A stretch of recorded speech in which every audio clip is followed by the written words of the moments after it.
News വേൾഡിന്റെ പുതിയൊരു വീഡിയോയിലേക്ക് എല്ലാവർക്കും സ്വാഗതം.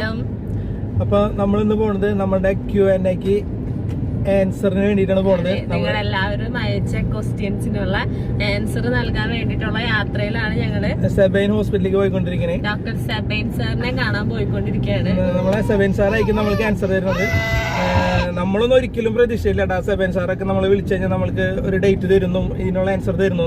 കാരണം വെച്ചാല് സെബൈൻ സാറിനെ നമ്മൾ ഒരു പ്രാവശ്യങ്ങൾ ആ ഹോസ്പിറ്റലിൽ പോയിട്ടുള്ളവർക്ക് മനസ്സിലാവും അവിടുത്തെ തിരക്കും ആ സാറിന്റെ തിരക്ക് എന്താണെന്നും ആ ഹോസ്പിറ്റലിലെ തിരക്ക് എന്താണെന്നും. ആ സാറിന് ഒറ്റ പ്രാവശ്യം നമുക്ക് ട്രീറ്റ്മെന്റിന് പോയാൽ കാണാൻ പറ്റുള്ളൂ. ആ സാറിനെ ഞങ്ങളിപ്പോ ഒരു ചെറിയൊരു ഇന്റർവ്യൂവിന് വേണ്ടിട്ട് പോണത്. ഒരുപാട് പേർക്ക് സഹായകമാകും എന്ന് വിചാരിക്കണോ വെച്ചാ അത്രയും ഇതുണ്ട്. കാരണം നമ്മളെ കൊണ്ട് പറ്റുന്നത് നമ്മൾ ചെയ്യുന്നത് അതിന് ഞങ്ങൾക്ക് പറ്റിയല്ലോ എന്നുള്ളൊരു സന്തോഷമാണ് കൂടുതലും. ഒരുപാട് അകലങ്ങളിൽ ഇരിക്കുന്നവരുടെയൊക്കെ ഒരു സംശയങ്ങൾക്ക് ഉത്തരം നൽകാൻ ഇത്രയും നല്ലൊരു ഡോക്ടറെ കൊണ്ട് അവരുടെ ഡോക്ടറെ കയ്യിൽ നിന്നുള്ളൊരു ഉത്തരം നിങ്ങൾക്ക് എല്ലാവർക്കും നൽകാൻ പറ്റുന്ന ഒരുപാട് സന്തോഷം. പിന്നെ വെച്ചാലേ ഞങ്ങള് സെബൈൻ സാറിന് ഇതിനെ വിളിക്കുമ്പോഴേ ഞാൻ വിചാരിച്ചു വേറെ ഏതെങ്കിലും ഡോക്ടർമാരെ സാറ് സെറ്റാക്കി തരായിരിക്കും.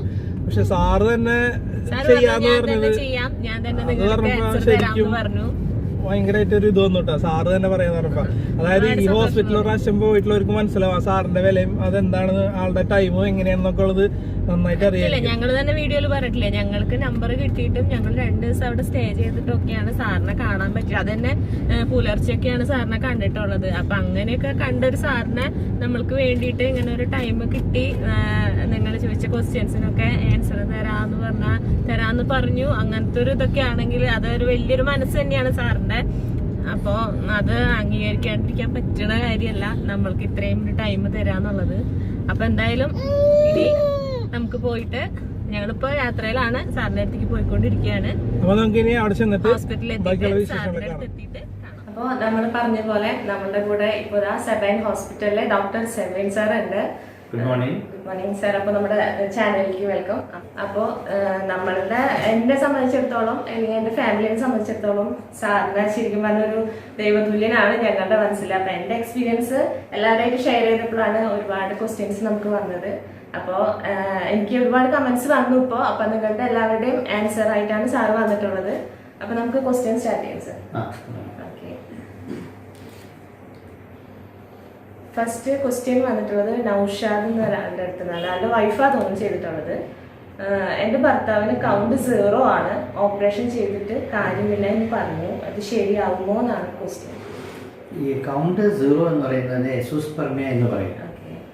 കൗണ്ട് 0 ഉണ്ടെങ്കിൽ അത് പ്രധാനമായിട്ടും 3 കാരണങ്ങൾ കൊണ്ടാണ് 0 ആയിട്ട് വരുന്നത്. ഒന്നീ നമ്മുടെ ബ്രെയിനിൽ നിന്ന് വരുന്ന ഹോർമോൺസിൻ്റെ കുറവ് കൊണ്ട് 0 ആയിട്ട് വരാം. അത് നമുക്ക് മരുന്ന് കൊണ്ട് ഇഞ്ചക്ഷൻ കൊണ്ട് തന്നെ ഈസി ആയിട്ട് ചികിത്സിക്കാൻ പറ്റും. 2, നമ്മൾ ഒബ്സ്ട്രക്റ്റീവ് എസോസ്പെർമിയ എന്ന് പറയും. അതായത് സ്പേംസ് വരുന്നതിന് വെളിയിലേക്ക് വരുന്ന ട്യൂബിലൊരു തടസ്സം, അതും നമുക്ക് ട്രീറ്റ് ചെയ്യാൻ പറ്റും. അത് ആ ട്യൂബിൻ്റെ തടസ്സം നമുക്ക് കാനലൈസ് ചെയ്യാൻ പറ്റും.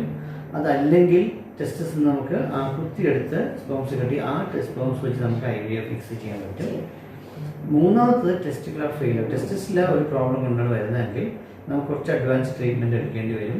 അതിന് മൈക്രോട്ടീസ എന്ന ചികിത്സകൾ ചെയ്യുന്ന ആദ്യം ഹോർമോൺ ഇഞ്ചക്ഷൻസ് കൊടുത്ത് നമുക്ക് അതിൻ്റെ കാരണങ്ങൾ ഇഞ്ചക്ഷൻസ് കൊടുത്ത് ടെസ്റ്റസ് സ്പേംസ്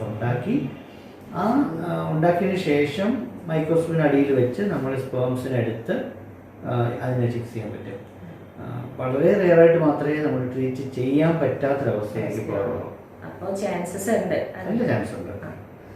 ഓക്കെ, നെക്സ്റ്റ് വന്നിട്ടുള്ളത് ക്വസ്റ്റ്യൻ സാർ, എൻ്റെ ഫ്രണ്ടിൻ്റെ വൈഫിന് വേണ്ടിയിട്ടാണ്. ആള് 40 വയസ്സുണ്ട്, പ്രഗ്നൻസി പോസിബിൾ ആണോ?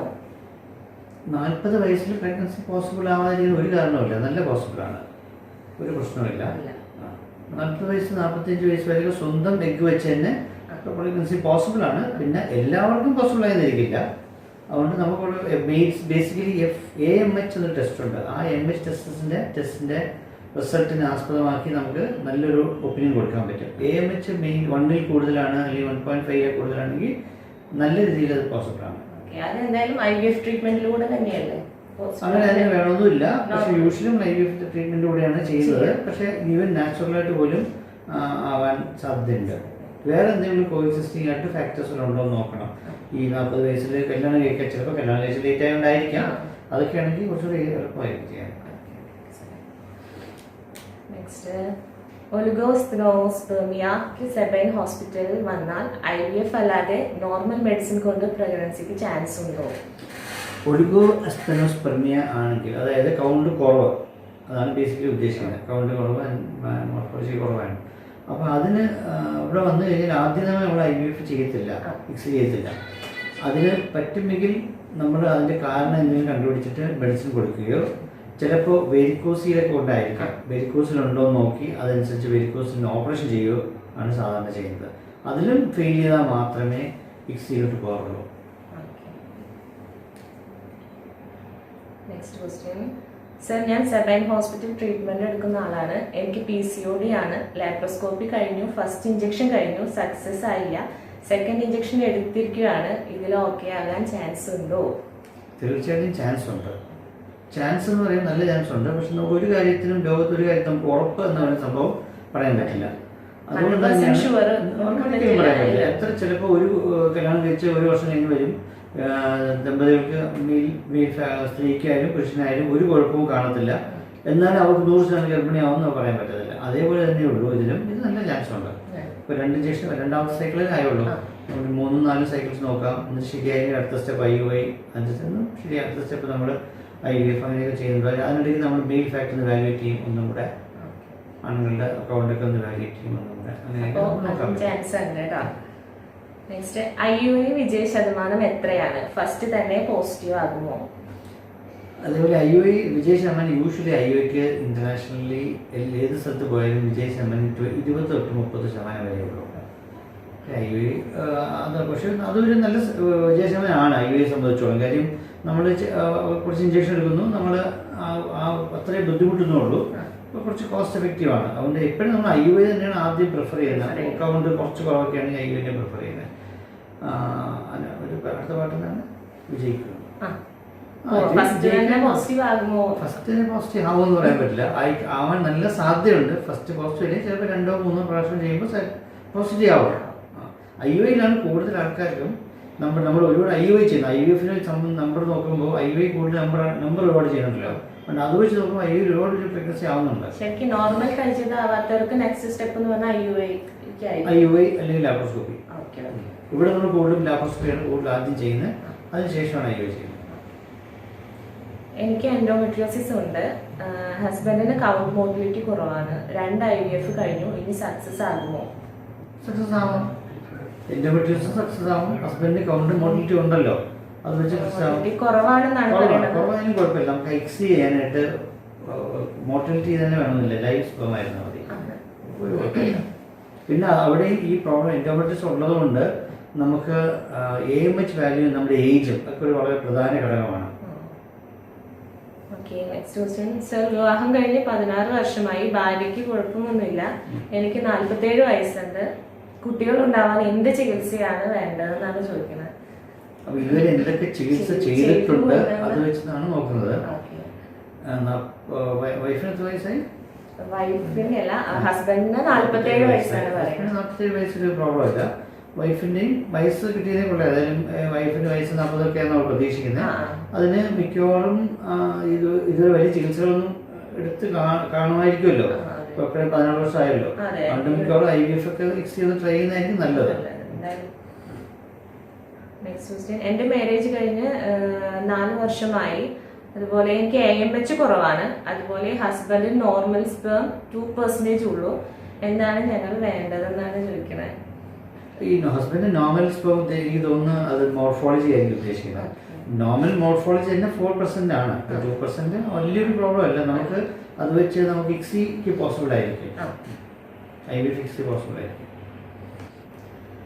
എൻ്റെ ഹസ്ബൻഡ് സിമിനോമ ടെസ്റ്റിക്കുലർ ക്യാൻസർ ആയിരുന്നു. ട്രീറ്റ്മെന്റ് കഴിഞ്ഞു 2 ഇയറായി. കുട്ടികളായിട്ടില്ല. ഡോക്ടർ ട്രീറ്റ്മെന്റ് സ്റ്റാർട്ട് ചെയ്യാന്ന് പറഞ്ഞു. യൂറോളജിസ്റ്റിനെ കാണിച്ചപ്പോൾ കുട്ടികൾ ഉണ്ടാവില്ല എന്നാണ് പറഞ്ഞത്. എന്തെങ്കിലും ട്രീറ്റ്മെന്റ് ഉണ്ടോ? എനിക്ക് ഏജ് 25, ഹസ്ബൻഡിന് 32. Please help. എന്താ ചെയ്യേണ്ടതെന്ന് പോലും അറിയില്ല സാറിന്. ഈ ഹസ്ബൻഡിന്റെ FSH ഒന്ന് നോക്കണം. ഹസ്ബൻഡിന്റെ FSH നോക്കിയിട്ട് ഹസ്ബൻഡിന്റെ സെമിനോമ ഹസ്ബൻഡിന്റെ FSH നോക്കിയിട്ട് ആ ടെസ്റ്റിന്റെ റിസൾട്ട് വെച്ച് നോക്കി സൈസും ബാക്കി റിസൾട്ടൊക്കെ വെച്ച് നോക്കിയിട്ടായിരിക്കും നമുക്ക് ഫർദർ ചികിത്സ അഡ്വൈസ് ചെയ്യാൻ പറ്റുള്ളൂ. കുട്ടികൾ ഉണ്ടാവില്ല അങ്ങനെ ഇല്ലാന്ന് പറയാൻ പറ്റില്ല. എന്നാലും ബുദ്ധിമുട്ട് തന്നെ ആയിരിക്കും, എന്നാന്ന് പറയുന്നില്ല. പക്ഷെ അതും ഒരു ഒന്ന് കാണിച്ച് നോക്കിയാലേ ശരിയാവുള്ളൂ. നമുക്കറിയാം ഇല്ല എന്ന് തീർത്ത് പറയണമെങ്കിൽ അത് ഹസ്ബൻഡിന് കൗണ്ട് കുറവാണ്, 10 ഉള്ളൂ. 5 years ആയി മാരേജ് കഴിഞ്ഞിട്ട് IVF പോസിബിൾ ആണോ? IVF ഇപ്പോൾ തീർച്ചയായിട്ടും പോസിബിൾ ആണ്. ഒരു കൗണ്ട് ഉണ്ടെങ്കിൽ സെക്കൻഡറി ഇൻഫെർട്ടിലിറ്റിയെ കുറിച്ച് പറയുമോ? സെക്കൻഡറി ഇൻഫെർട്ടിലിറ്റി എന്ന് പറയുമ്പോൾ നമ്മൾ ഇതിനു മുമ്പ് ഒരു പ്രാവശ്യമെങ്കിലും പ്രഗ്നൻസി ആയിട്ടുണ്ടെങ്കിൽ അത് അബോർഷൻ ആയിരിക്കാം, അല്ലെങ്കിൽ ട്യൂബൽ പ്രഗ്നൻസി ആയിരിക്കാം, അല്ലെങ്കിൽ നോർമൽ പ്രഗ്നൻസി ആയിരിക്കാം, ഏതെങ്കിലും ഒരു പ്രാവശ്യമെങ്കിലും പ്രഗ്നൻസി ആയിട്ടുണ്ടെങ്കിൽ അതിനാണ് സെക്കൻഡറി ഇൻഫെർട്ടിലിറ്റി എന്ന് പറയുന്നത്. അപ്പം ഈ സെക്കൻഡറി ഇൻഫെർട്ടിലിറ്റി എന്ന് പറയുമ്പോൾ നമുക്ക് കുറേ കാര്യങ്ങൾ നമുക്ക് മനസ്സിൽ വരും. കാര്യം ഫീമെയിലും മെയിലും ഫാക്ടേഴ്സ് കുറേ നോർമൽ ആയിരിക്കാം, അത് പോസിബിൾ ആയിരിക്കാം. അതുകൊണ്ട് സെക്കൻഡറി ഇൻഫെർട്ടിലിറ്റി വരുമ്പോൾ നമുക്ക് ചില കാര്യങ്ങൾ നമുക്ക് എക്സ്ക്ലൂഡ് ചെയ്ത് നമുക്ക് ചികിത്സ കുറച്ചുകൂടെ നല്ല ഫാസ്റ്റായിട്ട് ചെയ്യാം. എനിക്ക് PCODയും തൈറോയിഡും ഉണ്ട്. ഞാൻ കാണിച്ച ഡോക്ടർ പറഞ്ഞത് ഡയറ്റും വെയിറ്റും കുറയ്ക്കാനാണ്, മെഡിസിൻ തന്നിട്ടില്ല. ഇതിന് മെഡിസിൻ കഴിക്കണോ? PCODയും തൈറോയിഡും ഡയറ്റും വെയിറ്റും, തൈറോയിഡിന് ഏതായാലും മെഡിസിൻ കഴിക്കണം. PCODക്ക് ഡയറ്റും വെയിറ്റും കൂടാതെ നമ്മൾ മെറ്റ്ഫോമിനും കൂടെ കഴിക്കുന്നത് നന്നായിരിക്കും. മെറ്റ്ഫോമിനും പിന്നെ അതിന് മയോനിസ്റ്റോൾ അങ്ങനത്തെ കുറച്ച് മെഡിസിൻ ഉണ്ട്, അതൊക്കെ ഒന്ന് കഴിക്കുന്നത് നന്നായിരിക്കും. അത് കഴിച്ചു കഴിഞ്ഞ് പിന്നെ നമ്മൾ ഓരോന്നും കഴിച്ചു കഴിഞ്ഞ് ചെറിയ ഷോർട്ട് ടൈം നോക്കിയിട്ട് ശരിയായി അടുത്ത സ്റ്റെപ്പിലേക്ക് പോകണം. അതാണ് എൻ്റെ ചികിത്സ. ഒരുപാട് പേർക്ക് വരുന്ന ഒരു പ്രോബ്ലമായി മാറിയിട്ടുണ്ട്. ഏറ്റവും കോമൺസ് പ്രോബ്ലമാണ്. അതില് വെയിറ്റ് ശരിക്കും വലിയൊരു ഘടകം തന്നെയാണ്. വെയിറ്റ് ഘടകം തന്നെയാണ്. അത് കുറയ്ക്കാൻ പറയാൻ എളുപ്പമാണ്, പക്ഷെ കുറഞ്ഞ് കിട്ടാൻ ബുദ്ധിമുട്ടാണ്. അതുകൊണ്ട് നമ്മൾ വെയിറ്റും പറഞ്ഞുകൊണ്ട് നമ്മൾ വെയിറ്റ് ചെയ്യരുത്. വെയിറ്റ് കുറയ്ക്കാൻ നമ്മൾ അവരെ എൻകറേജ് ചെയ്യണം, അവർക്ക് അതിനുള്ള മെത്തേഡ്സ് പറഞ്ഞു കൊടുക്കണം. അതിൻ്റെ കൂടെ തന്നെ മെഡിക്കൽ ട്രീറ്റ്മെൻറ്റ് കൂടി ചെയ്യണം. കാര്യം നമ്മൾ വെയിറ്റ് മാത്രം കൊണ്ട് ഡെഫിനറ്റ്ലി നല്ലപോലെ റിസൾട്ട് കിട്ടുമെങ്കിൽ പോലും പലർക്കും അത് സാധിക്കത്തില്ല വെയിറ്റ് കുറയ്ക്കാൻ. അസിസ്പെർമിയ ആണ്, ഹൈ FSH ആണ്. ഒരു IVF ഫെയിലായി, വൈഫിന് മറ്റു കുഴപ്പങ്ങളൊന്നുമില്ല.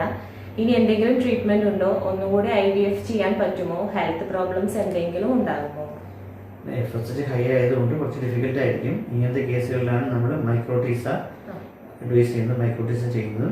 അപ്പോൾ ഇതൊന്ന് കണ്ട് ഒരു ആൻഡ്രോളജിസ്റ്റിനെ കണ്ട് നമുക്ക് അവരുടെ ഒപ്പീനിയൻ എടുത്ത് വേണം ചെയ്യാൻ. ഇക്സിയാണ് ചെയ്യുന്നത്, മൈക്രോട്ടീസ വിത്ത് ഇക്സി. മൈക്രോട്ടീസ എന്ന് വെച്ചാൽ ആ സ്പേംസ് കിട്ടാൻ ബുദ്ധിമുട്ടുള്ള സമയത്ത് നമ്മൾ മൈക്രോസ്കോപ്പിൻ്റെ അടിയിൽ വെച്ച് സ്പേംസ് എക്സ്ട്രാക്ട് ചെയ്തെടുക്കുന്നു. ഈ എക്സ്ട്രാക്ട് ചെയ്യുന്ന സമയത്ത് എഗ്ഗ് എല്ലാം റെഡിയാക്കി വെച്ചേക്കും. എഗ്ഗ് എന്ന് വെച്ചാൽ ഫീമെയിൽ വൈഫിന് ഇഞ്ചക്ഷൻ കൊടുത്ത് എഗ്ഗ് റിട്രീവ് ചെയ്യുന്ന ദിവസമായിരിക്കും നമ്മൾ ഇത് ചെയ്യുന്നത്. അതുകൊണ്ട് ഹെൽത്ത് പ്രോബ്ലംസ് അങ്ങനെ വലിയ പ്രോബ്ലംസ് ഒന്നുമില്ല. സ്പെർം കൗണ്ട് 0 ആണ്, അതിന് ട്രീറ്റ്മെന്റ് ഉണ്ടോ? അവിടെ ഹോസ്പിറ്റലിൽ വന്നാൽ അതിന് മാറ്റം ഉണ്ടാകാൻ പറ്റുമോ? അത് ഞാൻ നേരത്തെ പറഞ്ഞതുപോലെ 3 ഘടകങ്ങളുണ്ടല്ലോ, അത് വെച്ച് നമ്മൾ sir. Grade 2 embryos and pregnancy chance എങ്ങനെയാണ് IVF ട്രീറ്റ്മെന്റിൽ? ഗ്രേഡ് 2 എംബ്രിയോസ് മോശമല്ല. ഗ്രേഡ് 1 ഏറ്റവും ബെസ്റ്റ് ക്വാളിറ്റിയാണ്. ഗ്രേഡ് 2 പലരുടെയും വിചാരമുണ്ട് ഗ്രേഡ് വെച്ച് കുറേ അങ്ങനെ ഗ്രേഡ് 2 ആണെങ്കിൽ വളരെ മോശമാണ്. അങ്ങനെയല്ല, ഗ്രേഡിങ് നമ്മൾ ചെയ്യുന്നുണ്ടെങ്കിലും ഗ്രേഡ് 2 ഗ്രേഡ് 3 ഒക്കെ ചില പ്രഗ്നൻസി ആവാറുണ്ട്. ഗ്രേഡ് 2 നല്ലപോലെ ആവാറുണ്ട്. സാധാരണക്കാർക്ക് കോസ്റ്റിനെ കുറിച്ച് പറഞ്ഞു തരികയാണെങ്കിൽ ഉപകാരമായിരുന്നു. ട്യൂബ് ടെസ്റ്റ് പെയിൻഫുൾ ആണോ എന്നാണ് ചോദിക്കുന്നത്. ട്യൂബ് ടെസ്റ്റ് നമ്മൾ കൺവെൻഷനലി ചെയ്യുമ്പോൾ പെയിൻഫുൾ തന്നെയാണ്, ഭയങ്കര പെയിൻഫുൾ ആണ്. ട്യൂബ് ടെസ്റ്റ് ഒന്ന് ട്യൂബിനകത്ത് പണ്ടൊക്കെ ചെയ്യുന്നത് ട്യൂബിനകത്ത് ഫ്ലൂയിഡ് ഇഞ്ചെക്ട് ചെയ്തിട്ട് നമ്മൾ നോക്കും. പിന്നെ HSG ഒരു ഫോം ഓഫ് ട്യൂബ് ടെസ്റ്റിംഗ് ആണ്. HSG എന്ന് വെച്ചാൽ നമ്മൾ യൂട്രസിനകത്ത് ഡൈ ഇഞ്ചെക്ട് ചെയ്തിട്ട് എക്സ്റേ എടുത്ത് നോക്കും. അതും പെയിൻഫുൾ ആണ്. കാര്യം അതൊന്നും സാധാരണ ഇതിൽ അനുസരിച്ച് ചെയ്യുന്നതല്ല. പിന്നെ സോണോസൈറ്റോഗ്രഫി, അതിന് നമ്മൾ ട്യൂബിനകത്തൊരു വെള്ളം ഫ്ലൂയിഡ് ഇഞ്ചെക്ട് ചെയ്തിട്ട് സ്കാൻ വെച്ച് നമുക്ക് 2 സൈഡിലൂടെ വരുന്നോട് നോക്കും. അതും പെയിൻഫുൾ ആണ്. പിന്നെ ട്യൂബൽ പേറ്റൻസി ടെസ്റ്റ് നമ്മൾ ബേസിക്കലി ഏറ്റവും ബെസ്റ്റ് ലാപ്രോസ്കോപ്പിയാണ്. ലാപ്രോസ്കോപ്പി സമയത്താണ് അത് വെയിറ്റ്ഫുൾ അല്ല, കാര്യം അതനുസരിച്ച് മറ്റെല്ലാം കുറച്ച് വെയിറ്റ്ഫുൾ ആയിരിക്കും. ഞാൻ പ്രഗ്നന്റ് ആണ്, ബാക്ക് പെയിൻ ഉണ്ട്. 6 year ആയി മാരേജ് കഴിഞ്ഞിട്ട്. സെബൈൻ സാറിന്റെ തന്നെ അടുത്ത ട്രീറ്റ്മെന്റ് എടുക്കുന്ന ആളാണ്.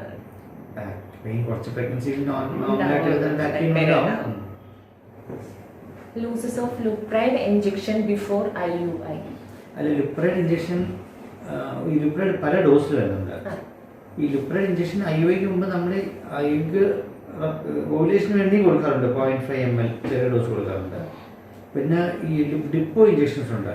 അതാണ് ഡൗൺ റെഗുലേഷൻ എന്ന് പറയുന്നത്. ഡൗൺ റെഗുലേറ്റ് ചെയ്യാനായിട്ട് കൊടുക്കുന്ന ഇഞ്ചക്ഷൻസ് ആണ് ഡിപ്പോ ഇഞ്ചക്ഷൻ, ലുപ്രൈഡ് ഡിപ്പോ. അത് യൂഷ്വലി IUIക്ക് നമ്മൾ കൊടുക്കാറില്ല.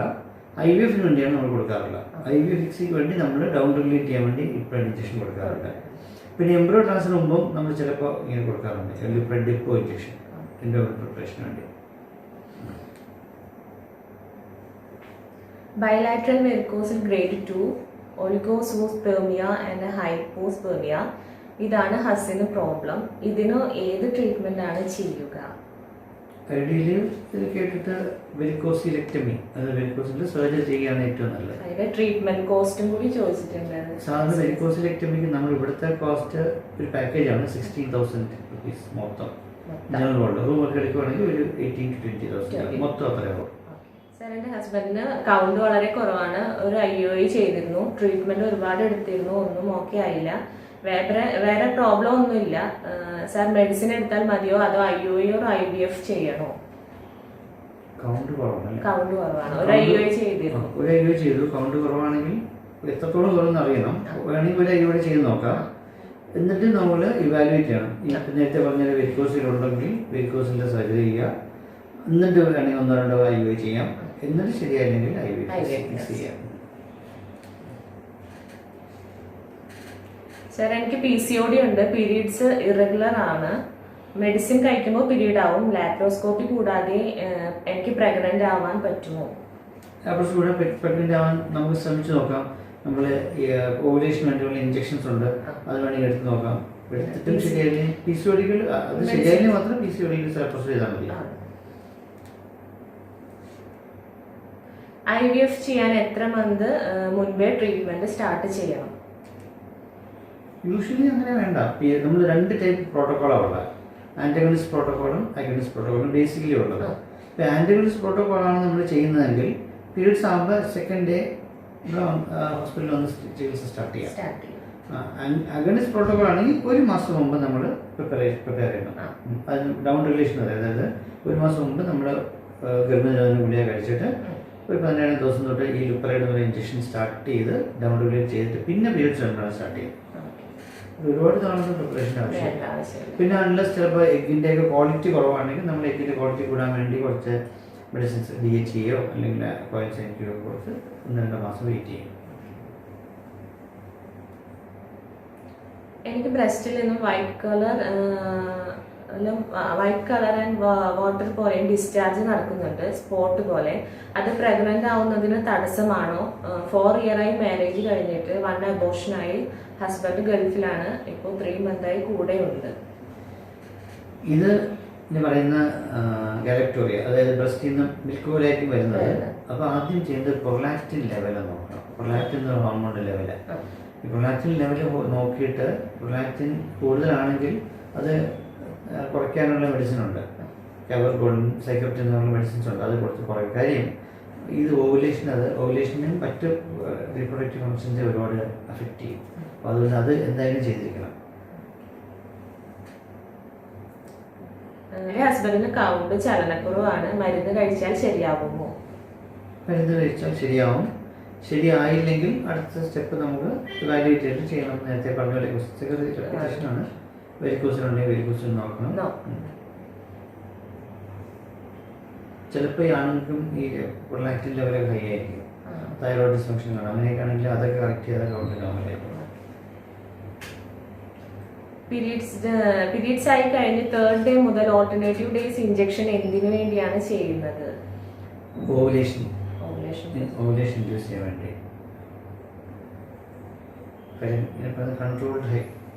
കൺട്രോൾഡ് ഓവറിയൻ സ്റ്റിമുലേഷൻ എന്ന് പറയും. അപ്പോൾ നമ്മൾ കൺട്രോൾ ചെയ്ത് ഓവറിൽ നിന്ന് ഓവുലേഷൻ, ഇപ്പം നോർമൽ ഓവുലേഷൻ ഉണ്ടാകുന്ന ആളാണെങ്കിൽ പോലും നമ്മൾ സ്റ്റിമുലേറ്റ് ചെയ്യും.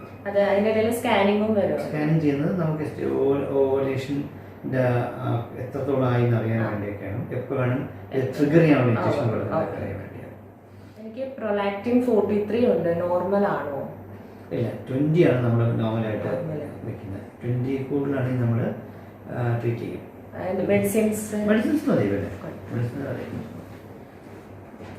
അത്ര വലിയ കാര്യമല്ല. പക്ഷെ നമ്മൾ പ്രഗ്നൻസി ആവാൻ ട്രൈ ചെയ്യുന്ന ഒരാൾക്ക് 20 കൂടുതലാണ് നമ്മൾ മാരേജ് കഴിഞ്ഞ് 10 year ആയി. 1 time IVF ഫെയിൽഡ് ആയി. 37 years ഉണ്ട്. ഇപ്പോൾ ദുബായിലാണുള്ളത്. ഇപ്പോൾ ട്രീറ്റ്മെന്റ് ഒന്നുമില്ല. എനിക്ക് AMH ലോ ആണ്. ഇനി IVF ചെയ്താൽ റിസൾട്ട് കിട്ടുമോ? റിസൾട്ട് കിട്ടാം. കാര്യം AMH എത്ര ലോ എന്ന് അറിയണം. എന്നാലും നമുക്ക് 37 years നമ്മുടെ ഏജിനും ഒരു പ്രിഫറൻസ് കൊടുക്കും. ഇപ്പോൾ ഏജ് 45 years ഒരാൾക്ക് AMH കുറവാണെങ്കിൽ നമ്മൾ അങ്ങനെ റിസൾട്ട് കിട്ടുമെന്ന് പറയാൻ ബുദ്ധിമുട്ടായിരിക്കും. 37 years അല്ലേ ആയുള്ളൂ. അതുകൊണ്ട് AMH കുറച്ച് കുറവാണെങ്കിലും റിസൾട്ട് കിട്ടണം. ചിലപ്പോൾ 1-2 പ്രാവശ്യം ട്രൈ ചെയ്യേണ്ടി വരും. IVF വഴി തന്നെയാണ് ചെയ്യുന്നത്. ഞാൻ അവിടെ ട്രീറ്റ്മെന്റിലാണ്. ലാപ്രോ കഴിഞ്ഞ് ഫസ്റ്റ് ഇഞ്ചക്ഷൻ എടുത്തു. എനിക്ക് ഓവുലേഷൻ സിംറ്റംസ് ഒന്നും തോന്നുന്നില്ല. അത് കുഴപ്പമുണ്ടോ സാർ? ഇല്ല, ഓവുലേഷൻ സിംറ്റംസ് എല്ലാവർക്കും തോന്നുന്നില്ല. അതുകൊണ്ട് അത് കുഴപ്പമൊന്നുമില്ല. ഞാൻ സെബൈൻ ഹോസ്പിറ്റലിൽ പോകാനിരിക്കുകയാണ്. എനിക്ക് ഡയബറ്റിസ് യൂട്രസ് ആണ്. പ്രഗ്നൻസി ചാൻസ് ഉണ്ടോ? ചാൻസ് ഉണ്ട്. ചാൻസ് ഇല്ലാന്ന് പറയാൻ പറ്റില്ല. അത് അതിൻ്റെ ഗ്രേഡൊക്കെ നോക്കിയിട്ട് വേണമെങ്കിൽ പറയാൻ പറ്റും. I want to know if it's possible for us to do treatment from Mumbai. How frequently we have to visit for consultation. I am PCOD patient. Got 2 miscarriage. It's been 8 years marriage. Online appointment is possible. Yeah, you can have a treatment from Mumbai. Actually, online appointment is also possible. And you need to come here only if you need to do some procedures. Otherwise, we can help you through the online or phone itself. For PCOD, since you have become pregnant twice, I think medical treatment would be fine initially. എൻ്റെ കല്യാണം കഴിഞ്ഞിട്ട് 7 വർഷമായി. ഇതുവരെ കുട്ടികളായില്ല. പല ഹോസ്പിറ്റലിൽ പോയി അവരൊക്കെ പറഞ്ഞു കുഴപ്പമൊന്നും ഇല്ലാന്ന്. 5 മാസമായി എനിക്ക് PCOD ഉണ്ട്. PCOD മാറാൻ എന്താണ് ചെയ്യുക ഡോക്ടർ? ഇതിന് ഐഡിയലി ലാപ്രോസ്കോപ്പി തന്നെയാണ് ചികിത്സ. Provided husband seven count normal ആയിരിക്കും എന്ന് വിചാരിക്കുന്നു. ഇതിന് ലാപ്രോസ്കോപ്പി തന്നെയാണ് ചെയ്യുന്നത്. എൻ്റെ ലാപ്രോസ്കോപ്പി കഴിഞ്ഞു. ജനുവരിയിലാണ് ഇഞ്ചക്ഷൻ പറഞ്ഞത്. ഇഞ്ചക്ഷൻ കഴിഞ്ഞാലാണോ പ്രഗ്നന്റ് ആവുകയുള്ളൂ? ഇഞ്ചക്ഷൻ നമ്മൾ അതിന് ഇഞ്ചക്ഷൻ കൊടുക്കും. ഇഞ്ചക്ഷൻ ഇല്ലെങ്കിലും ചിലപ്പോൾ പ്രഗ്നൻസി ആയിക്കൂടായില്ല. ഇഞ്ചക്ഷൻ കൊടുക്കുന്നത് കുറച്ചുകൂടെ അതിന് നേടിയാൻ വേണ്ടിയാണ്, സാധ്യത കൂട്ടാൻ വേണ്ടിയാണ്. എൻ്റെ മാരേജ് കഴിഞ്ഞിട്ട് 4 വർഷം ആയി. 2 അബോർഷൻ ഉണ്ടായി. അത് 1.5 മന്തിലും 2 മന്തിലും ആയപ്പോഴാണ്. എനിക്ക് 32 വയസ്സുണ്ട്. ഹസ്ബൻഡിന് 36 വയസ്സുണ്ട്. ഞങ്ങൾക്ക് ട്രീറ്റ്മെന്റ് എടുത്താൽ റിസൾട്ട് കിട്ടാൻ ചാൻസ് ഉണ്ടോ?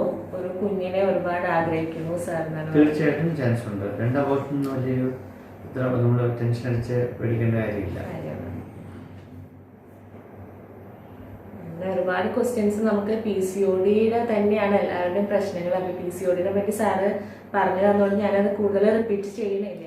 മാരേജ് കഴിഞ്ഞിട്ട് 3 years ആയി. 4 times പ്രഗ്നൻസി ആയി. ബട്ട് അൺഫോർച്ചുനേറ്റ്ലി 4 അബോർഷൻ ആയി.